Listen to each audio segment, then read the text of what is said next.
membawa ke Raudhah istri Ustadz Abdul Karim. Bukan istri saya yang waktu itu nganterin saya pas mau ke mana? Ke Kuba sama anak, itu istri saya. Bukan ya, salah sangka nanti. Itu malah saya nggak kenal ya. Itu hanya dari handling, tolong hubungi ini, itu saya bantu hubungi. Malah saya nggak kenal sama sekali.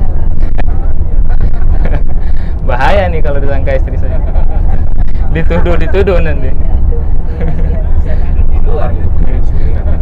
Kalau Pak Rangga bilang posnya 2 Mekah Madinah, ini 2 posnya ini. Madinah dua-duanya. Ya, enggak.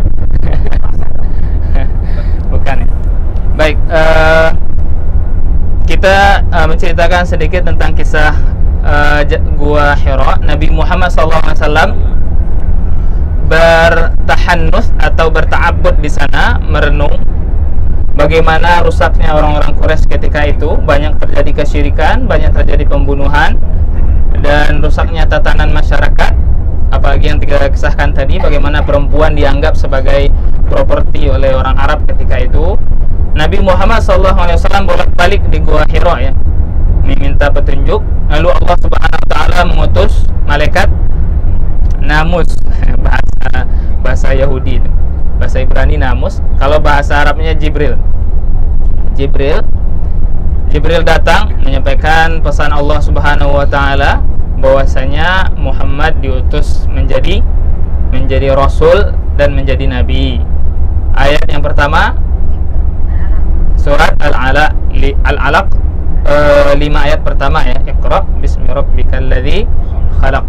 Nah, ini ayat yang pertama yang disampaikan kepada Rasulullah SAW. Nabi ketika itu menerima tanggung jawab yang besar ini, pulang ke rumah Aisyah, rumah Khadijah. Rumah Khadijah, bukan Aisyah ya. Rumah Khadijah, ketakutan, ya takut menerima tanggung jawab yang besar gitu. Ketakutan, Nabi tidak tahu itu siapa yang datang. Lalu diselimuti oleh Khadijah. Ini salah satu ciri-ciri istri soleha ya. Bukan malah panik, tapi malah menenangkan suaminya. Nabi Muhammad SAW dihibur oleh Khadijah. Jangan takut, engkau adalah orang baik, engkau menyambung silaturahmi, engkau menjamu tamu, engkau diamanahi oleh orang lain, digelari Al-Amin. Dihibur oleh Khadijah, bukan malah sebaliknya, malah panik. Lalu setelah itu Khadijah dibawa oleh Rasulullah dibawa oleh Khadijah ke rumah anak pamannya. Siapa? Siapa? Waraqah bin Naufal. Waraqah bin Naufal memberitahu kejadian yang terjadi. Lalu Waraqah bin Naufal mengetahui lewat kitab Injil. Beliau adalah seorang Nasrani. Dia mengatakan, malaikat yang datang kepada engkau adalah malaikat yang sama datang kepada Musa. Maksudnya malaikat Jibril. Ini berarti Nabi Muhammad SAW diutus menjadi Rasul, karena memang ada di kitab Injil dan kitab Taurat, perjanjian lama dan perjanjian baru, akan diutus Nabi akhir zaman yang keluar dari kota ini. Ciri-ciri, maksudnya dari ciri-ciri kota Mekah ya, akan berhijrah ke kota ini, maksudnya kota Madinah. Dan orang-orang Yahudi dan Nasrani ketika itu tahu bahwasanya akan keluar dari negeri Arab. Makanya di sekeliling kota Madinah itu banyak pemukiman Yahudi. Kalau ada Bapak Ibu sempat berpikir, kok bisa orang Yahudi ada di Arab gitu, ya kan? Kan mereka kebanyakan dulu berada di Palestina dan sekelilingnya. Kenapa mereka ada di kota Madinah? Karena mereka tahu Nabi akan diutus dari kota Mekah dan akan hijrah ke kota Madinah. Nah, mereka pergi ke kota Madinah, membuat pemukiman di sana. Ada 3 suku Bani Quraiza, Bani Nadir, Bani Qainuqa. Ada tiga suku. Mereka ke sana memang tujuan awalnya menunggu Nabi terakhir keluar, diutus oleh Allah Subhanahu wa taala. Itu salah satu faktor ya, maka kenapa mereka berada di sekeliling kota Madinah. Mereka tahu Nabi akan diutus. Nah, lalu setelah Nabi Muhammad SAW diberitahu oleh Waraqah bin Naufal, beliau menjadi seorang Rasul, seorang nabi, sempat sebuah riwayat sempat di sebuah riwayat wahyu terputus, Nabi agak bingung sampai turun ayat kedua, yaitu surat Al-Muddathir.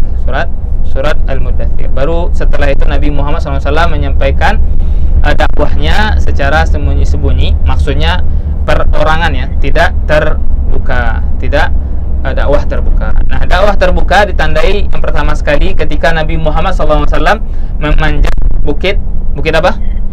Bukit Safa. Bukit Safa. Nabi Muhammad SAW mengumpulkan orang-orang Quraisy ketika itu, dan mereka mau berkumpul. Kenapa? Karena Nabi terkenal dengan akhlak yang mulia. Nabi akan menyampaikan kabar gembira. Nabi Muhammad SAW mengatakan, wahai orang-orang Quraisy, seandainya saya menyampaikan berita ada sekelompok pasukan berkuda di balik bukit Uhud ini yang akan menyerang kalian, apakah kalian percaya?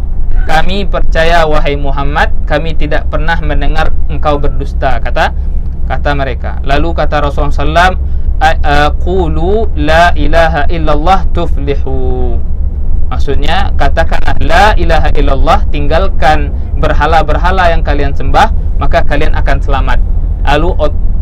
Lalu secara spontanitas semua mereka mendustai Nabi Muhammad SAW. Coba bayangkan, cuman beda berapa menit saja, berapa detik saja, lalu mereka tidak membenarkan yang disampaikan oleh Nabi Muhammad SAW. Yang awalnya Nabi mengatakan, seandainya di balik bukit ini ada pasukan yang akan menyerang kita, percaya atau tidak? Percaya. Lalu Nabi mengatakan, kalau begitu katakan la ilaha illallah. Mereka tidak percaya. Ini pertanda bahwasanya yang mereka tolak itu bukan perkataan Nabi, tapi hawa nafsu mereka yang menolak gitu. Susah mereka meninggalkan sesembahan berhala yang selama ini mereka sembah. Nah, padahal Nabi sudah terkenal Al-Amin, orang yang dapat dipercaya gitu. Orang yang dapat dipercaya. Bahkan ketika perselisihan terjadi, hampir pertumpahan darah, Ka'bah direnovasi karena banjir, lalu Hajar Aswad akan ditempelkan di tempatnya, mereka hampir pertumpahan darah, berebut siapa yang akan menaruh Hajar Aswad di tempatnya. Lalu mereka membuat sayembara, siapa yang pertama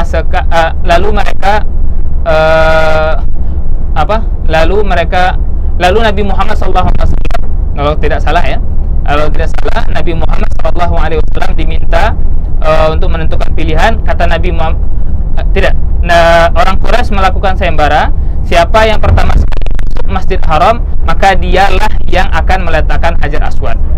Yang pertama kali masuk siapa? Nabi Muhammad SAW. Dan bijaknya Nabi ketika itu, ketika Nabi akan menaruh Hajar Aswad ke tempatnya, Nabi Muhammad menyuruh seluruh perwakilan suku-suku Quraisy untuk memegang ujung kain untuk mengangkat Hajar Aswad. Jadi dibentangkan kain, ditaruh Hajar Aswad di atasnya, setiap ujungnya dipegang oleh perwakilan suku-suku Quraisy. Baru setelah dekat dengan tempat Hajar Aswad, Nabi yang mengambil Hajar Aswad tersebut dan diletakkan di tempatnya. Ini salah satu contoh bagaimana adilnya Nabi Muhammad SAW. Semua orang ikut peran dalam peletakan batu Hajar Aswad supaya tidak terjadi pertumpahan darah. Ya, kita belum lewat Hajar Aswad lagi. Gua Hira. Yang tidur mohon dibangunkan ya, karena sebentar saja kita akan lewat di sana.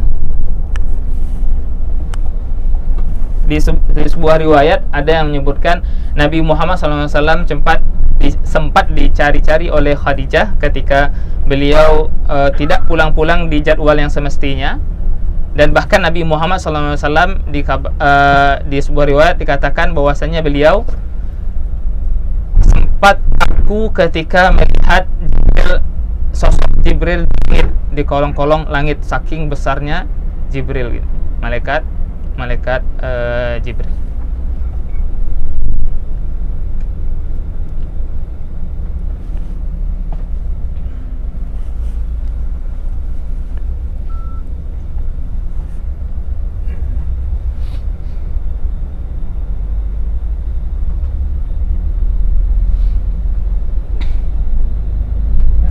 Jadi Goa Hiro sebagaimana sudah kita sampaikan tadi, goa di sini tidak seperti goa Indonesia, itu hanya celah-celah batu, sempit goanya, muat 2 atau 3 orang saja, dan untuk sholat muat 3 orang kalau tidak salah. Itu Goa Hiro yang digunakan oleh Nabi Muhammad SAW untuk bertahanus ya, atau berta'abud. Istilahnya bukan bersemedi. Bersemedi itu bukan istilah Islam ya. Istilah Islam itu berta'abbud atau bertahanus. Dan penggunaan istilah-istilah itu harus teliti karena masing-masing istilah itu memiliki arti yang berbeda. Arti yang berbeda. Kalau bersemedi biasanya orang nuntut ilmu jin ya. Ilmu jin atau ilmu hitam gitu. Dan Nabi tidak melakukan itu. Nabi bertahanus atau berta'abbud, meminta petunjuk dari Allah Subhanahu wa taala.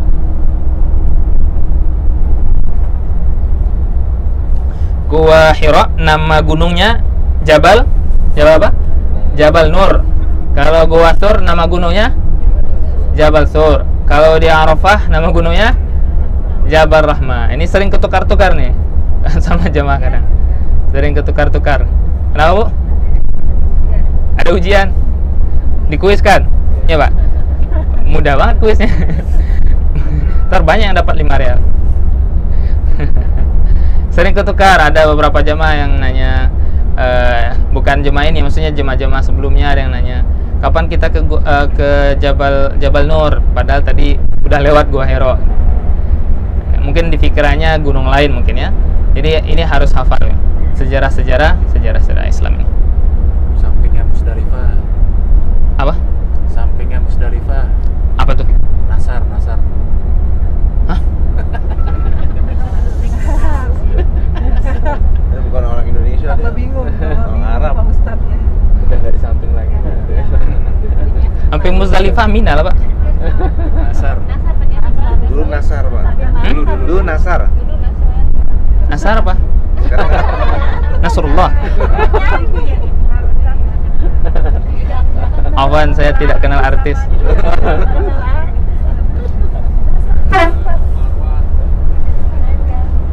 Saya kenalnya owner Amartur doang. Ya, sebentar lagi kita akan lewat. Mohon dibangunkan, tolong ya teman-temannya dibangunkan. Nanti ada yang bertanya, Pak Ustaznya segan nanti. Jabal Nur akan kita lewati. Tolong dibangunkan karena kita melewat.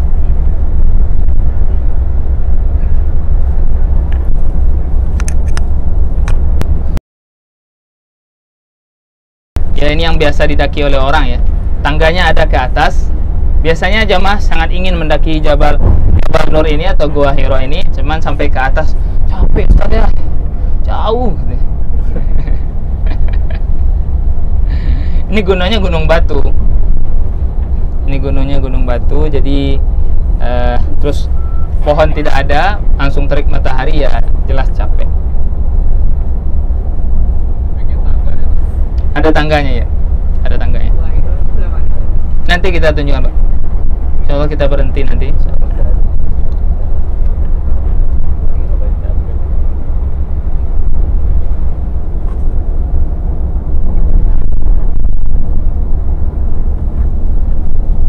Itu gunungnya seperti ada tebing tinggi sebelah kanan depan Bapak Ibu semuanya.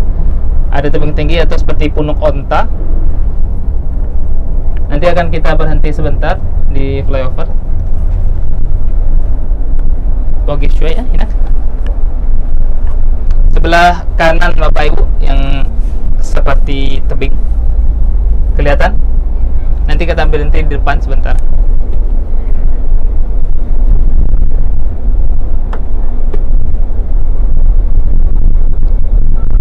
Nah, itu gunung Jabal Nur. Di sana ada Gua Hiro. Kayaknya nggak ada yang daki ya. Puas, nggak ada yang daki, jadi nggak kelihatan putih-putih gitu. Ada dua. Ada di atas ya? Ada yang di tengah-tengah. Iya, luar biasa berarti itu. Nah, ini Jabal Nur namanya. Gua Hiro-nya dari sini nggak kelihatan ya, cuman ada di atas itu. Di sanalah posisi Gua Hiro. Yang bukitnya yang seperti gunung, seperti tebing itu posisi Gua Hiro. Itu yang didaki oleh Nabi Muhammad SAW. bolak-balik dari sini ke rumah Khadijah.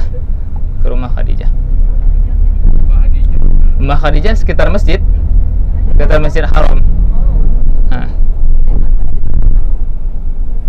Sekarang sudah tidak ada ini lagi karena sudah perluasan kan. Sangat luas Masjid Haram, itu pun masih padat kan. Ada beberapa jamaah yang nggak mau ke masjid. Sampai banyak banget, penuh banget. Letih ya, mungkin karena kondisi fisik tidak kuat. Ya saking padatnya gitu. Itu Masjid Haram saja sudah luas pun tidak cukup untuk jamaah gitu. Mungkin beberapa hotel sekitar mungkin akan dihancurkan juga gitu. buat perluasan, wallahu a'lam. Nah, kita sudah selesai di sini. Kita sebentar lagi akan melewati Ma'la, pemakaman Ma'la dan Masjid Jin. Kalau pemakaman Ma'la itu sudah ada sejak sebelum Nabi Muhammad SAW. Sejak sebelum Nabi, pemakaman itu sudah ada. Jadi umurnya sudah lama ya, 14 abad lebih. Kalau pemakaman Baqi umurnya begitu juga, 14 abad lebih. Salah satu situs pemakaman bersejarah yang sudah lama dan masih aktif. Maksudnya masih dipakai sampai sekarang gitu. Masih dipakai sampai sekarang. Seandainya di sana banyak tertimbun fosil-fosil, pasti bisa jadi bumi. Cuman kalau orang nggak boleh. Itu saking banyaknya orang yang dikuburkan di sana maksudnya. Nah, setelah itu kita akan melewati Masjid Jin. Nah, kisah Masjid Jin disebut dengan Masjid Jin karena di posisi masjid tersebut Nabi Muhammad SAW bertemu jin yang kedua kalinya setelah pulang dari Taif. Nabi ada pernah mendengar kisah Nabi pergi berdakwah ke Taif?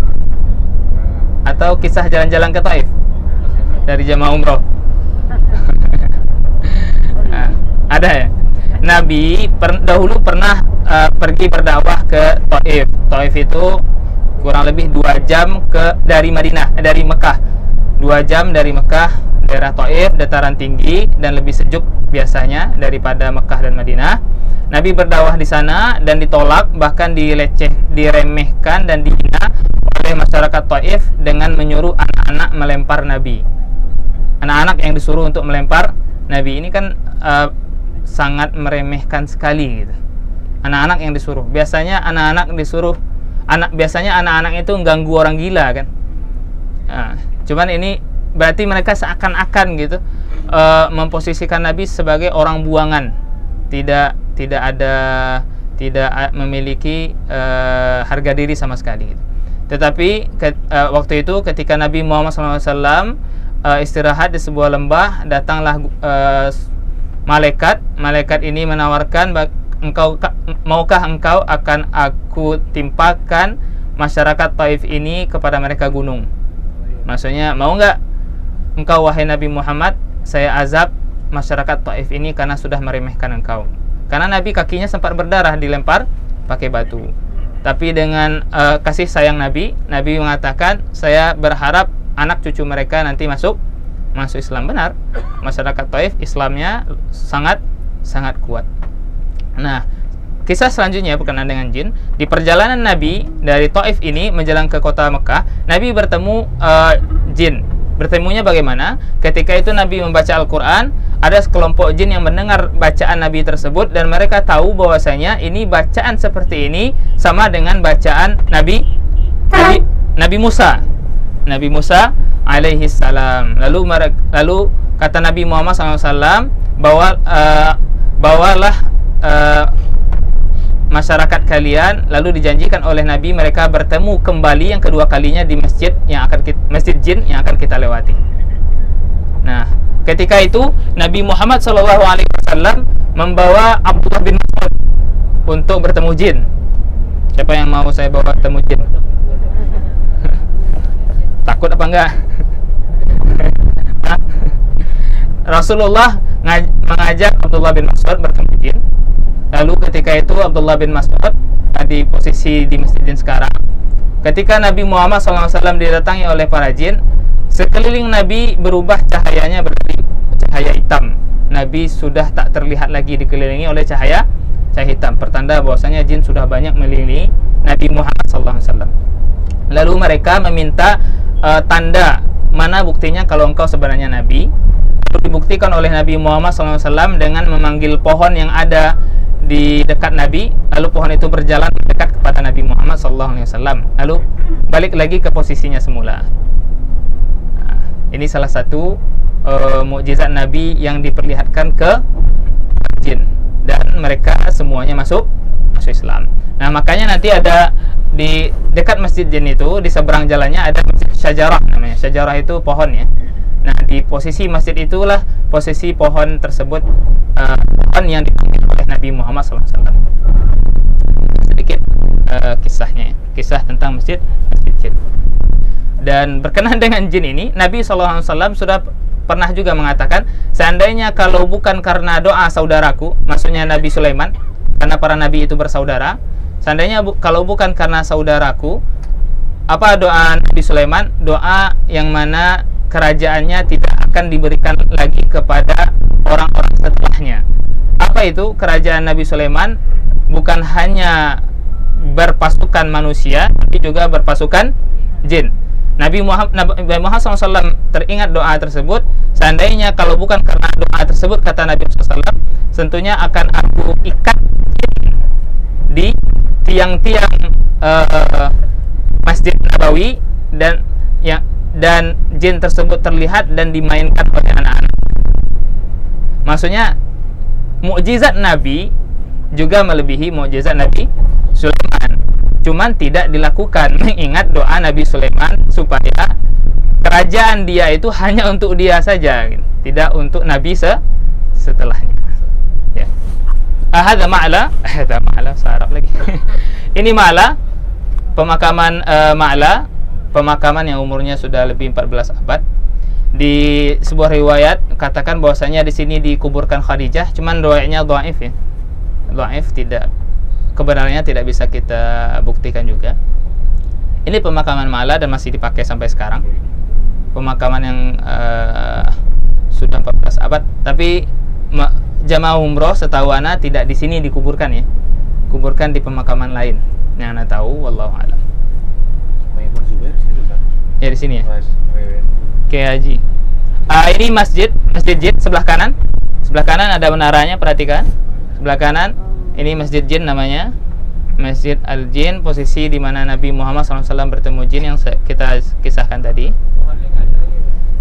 Masjid Syajarah sebelah kiri coba lihat nanti agak di depan. Dia kecil setelah hotel ini, setelah hotel besar. Sebelah kiri dia kecil ya, nggak begitu besar. Masjid Syajarah.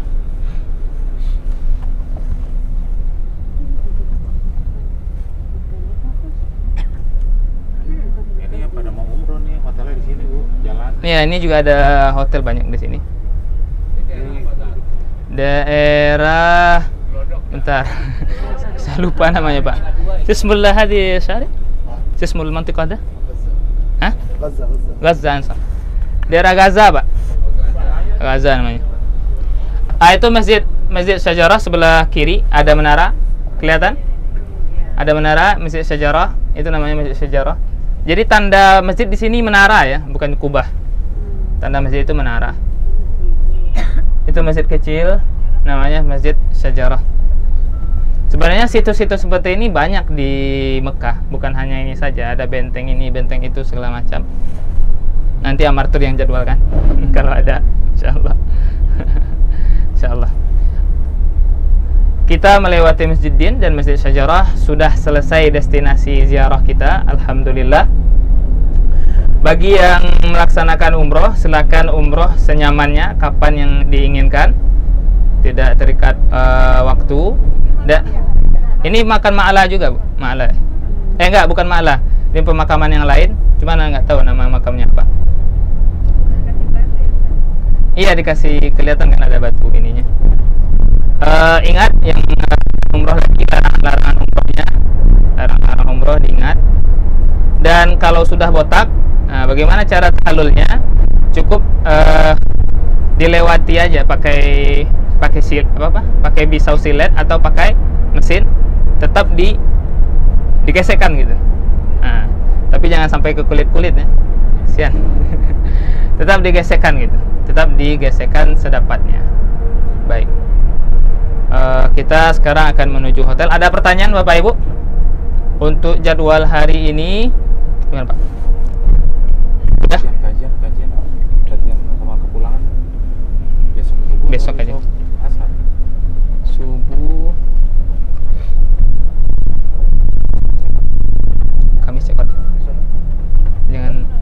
Kalau besok kita kajian dan penjelasan tentang teknis kepulangan subuh, bisa atau enggak? Habis subuh atau tidur? Hah? Kalau asar, saya kira asar itu takutnya malah nggak dapat sholat apa? Sholat maghrib, susah nanti ke masjidnya, balik lagi kan? Dari asar balik lagi, terus balik lagi. Bagaimana setelah subuh saja? Setuju ya?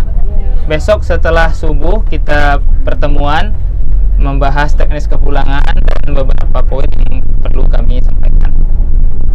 Ya, setuju. Jadi di musola saja, di S, di musola, di lantai S. Insyaallah. Baik, kita tutup perjalanan kita pada kali ini. Sangat mepet sekali, Kalau ada yang ingin ke sana secara pribadi silahkan, cuma secara kolektif tidak ada mengingat waktu. Kalau kesananya siang tidak mungkin juga, belanjanya setengah jam, iya kan? Belanja pasti lama kan? Balik lagi ke gimana? Iya gimana? Belanja ngabisin uang. DC. Iya, macam-macam Bu, ada pernak-pernik, baju, korma dan lainnya. Biasa kayak pusat perbelanjaan di sini lah gitu. Gimana? Ada yang ngomong? Kalau belanja bisa di Tower Sofwah. Kalau Bapak Ibu ke Masjid Haram, sebelah kiri itu ada hotel-hotel kan? Ada tulisannya Sofwat Tower. Itu bisa di sana. Lantainya ke bawah juga ada itu sebenarnya. Lantai basementnya juga ada, ke atasnya juga ada. Itu bisa juga jadi pilihan untuk belanja. Bisa juga di Tower Zamzam, banyak mall di sana. Di Tower Zamzam itu juga ada mall atasnya, namanya Suk Zamzam. Tanah aja. Di sana namanya Suk Zamzam ya, di Tower Zamzam. Itu ada mall besar juga. Di samping bangunan Tower Zamzam itu ada tower lagi namanya Tower Mekah yang dulu adalah Hilton, ex Hilton. Di sana juga ada mall dan harganya rata-rata sama itu semuanya. Harganya rata-rata hampir sama semuanya. Baju, pernak-pernik, old town misalkan, atau apa lagi itu, korma dan lainnya. Seven Days misalkan, kalau ada yang suka Seven Days. Susu onta, Pak. Enak Pak susu onta kemarin Pak? Tadi Pak? Belum nyoba? Masih di kulkas. Masih di kulkas. Bagi yang suka kuliner, susu onta ada di Bin Daud. Bin Daudnya Tower Zamzam ya. Di Tower Zamzam ada Bin Daud. Di bagian susu paling belakang itu ada susu onta. Berapa harganya? 22 Pak ya? 21 1 liter. Bagi yang suka susu onta silahkan beli di sana. Albek. Oh ya, tadi ada yang nanya, Albek ada satu paket gratis satu-satu. Cuman bagi siapa yang ingin menambah, saya mau nambah nih Albeknya 2-3 lagi. Nanti akan kita koordinasikan sama tim handling bandara, apa mereka bisa berikan atau tidak, insyaallah. Mudah-mudahan bisa. Baik, ada pertanyaan sebelum kita sampai hotel? Sudah tidak ada ya? Mohon dijaga fisiknya, jangan terlalu dipaksakan. Kalau memang tidak kuat pergi ke Masjidil Haram karena penuh, sesak, ya tidak mengapa sholat di hotel saja. Jangan terlalu dipaksakan. Takutnya malah sakit dan malah susah untuk balik ke Indonesia. Baik, kita sudahi sampai di sini. Subhanakallahumma bihamdika asyhadu an la ilaha illa anta astaghfiruka wa atubu ilaik. Assalamualaikum warahmatullahi wabarakatuh.